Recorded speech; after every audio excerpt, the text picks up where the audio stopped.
faço agora. Dou agora a palavra ao Sr. Dr. Caxias Neves. Muito obrigado, Sr. Presidente. Uma boa tarde para Vossa Excelência, também para os demais senhores deputados, que cumprimento respeitosa e afetuosamente. Na sequência do que já referiu o Sr. Magalhães e Silva, eu gostava de assinalar o seguinte. Por referência à magna questão da composição do Conselho Superior do Ministério Público, o que eu penso, antes de mais, é que todos, designadamente no âmbito do Ministério Público, todos devem ter a extrema preocupação, como é seu dever e imperativo constitucional, de respeitar a lei. E a lei é feita aqui, na Assembleia da República. E, portanto, algumas considerações públicas ao mais alto nível, no sentido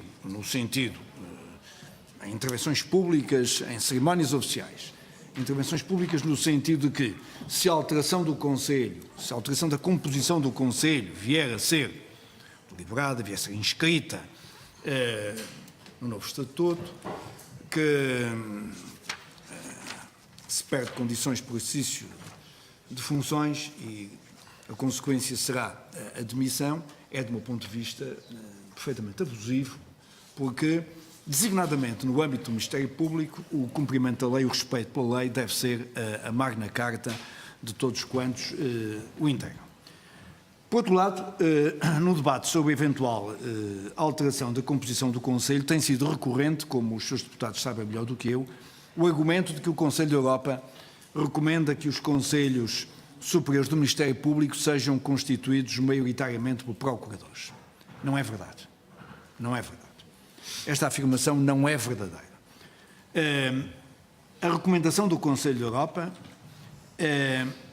é para os conselhos de juízes e para os conselhos mistos de juízes e de procuradores. O que o Conselho da Europa tem afirmado é que para os conselhos do Ministério Público não há um padrão europeu, dada a grande diversidade de sistemas.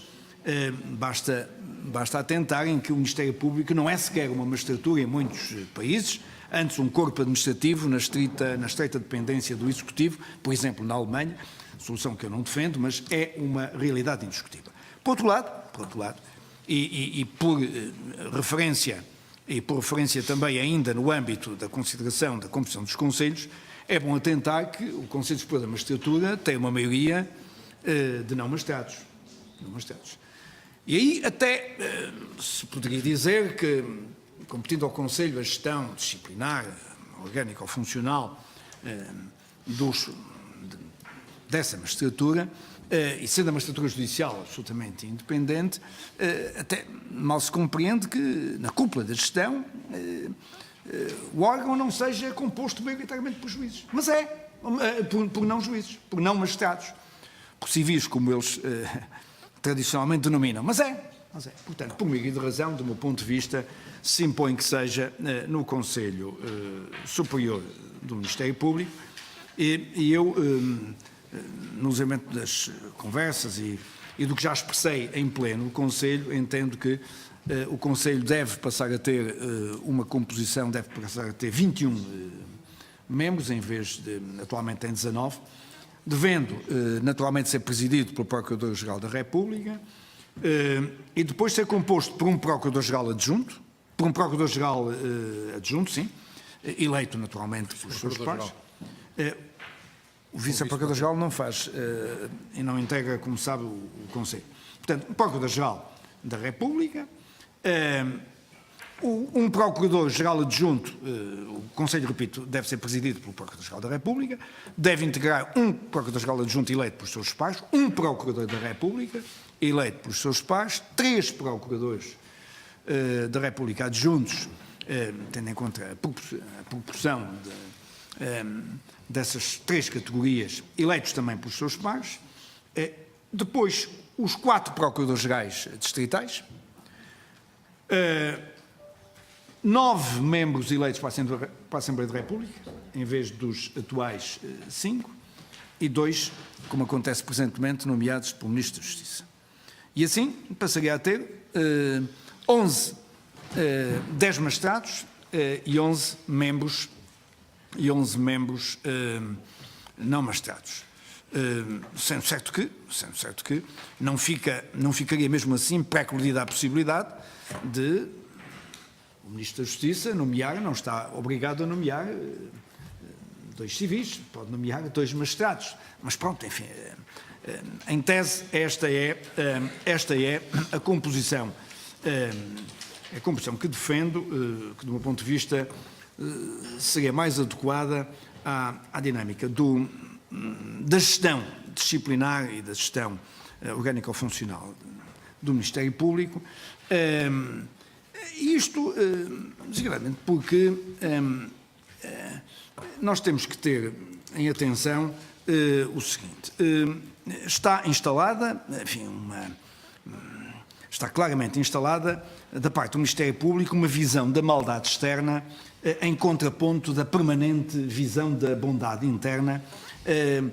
E isto tem reflexos muito acentuados, quer no domínio da ação disciplinar, quer no domínio da ação classificativa.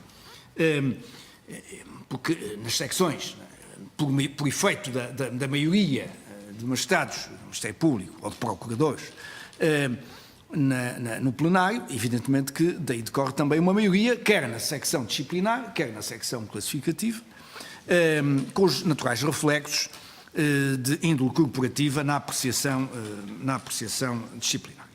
Sobretudo na apreciação disciplinar e na apreciação classificativa.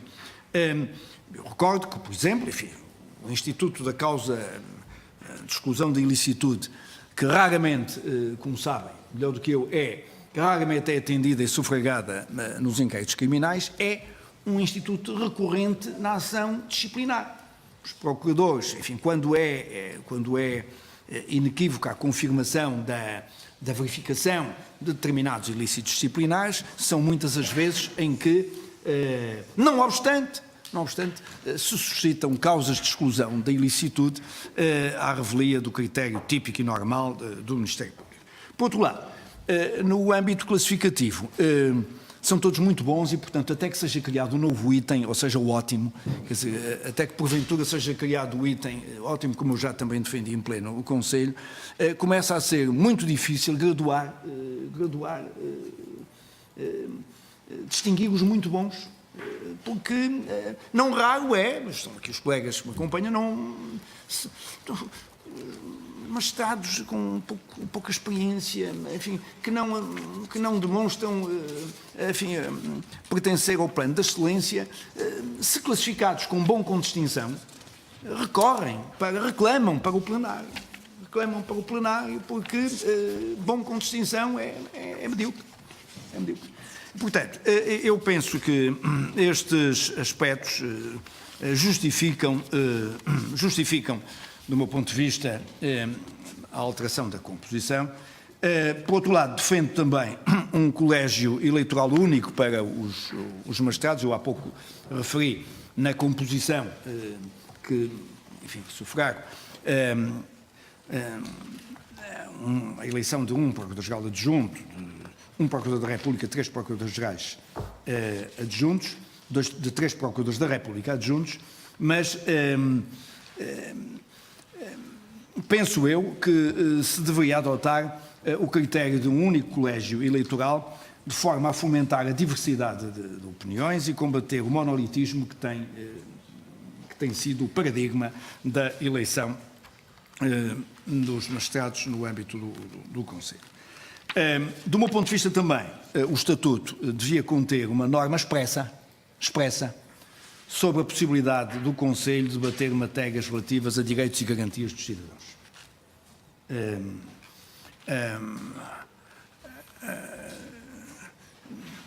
Aliás, enfim, esta era do que nós, penso que quanto a esse ponto consensualizamos, deveria ser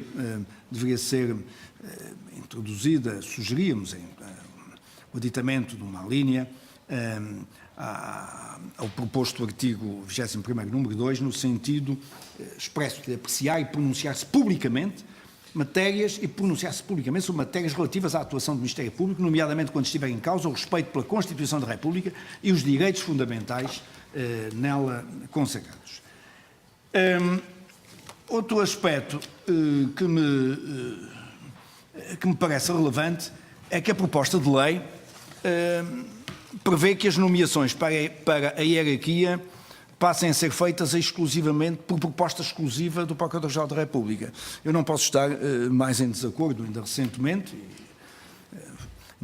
a propósito da eleição do Procurador-Geral Distrital de Lisboa, aconteceu que a senhora Procuradora-Geral da República propôs uma shortlist, como tinha que propor, de três, propôs 3 Procuradores-Gerais adjuntos,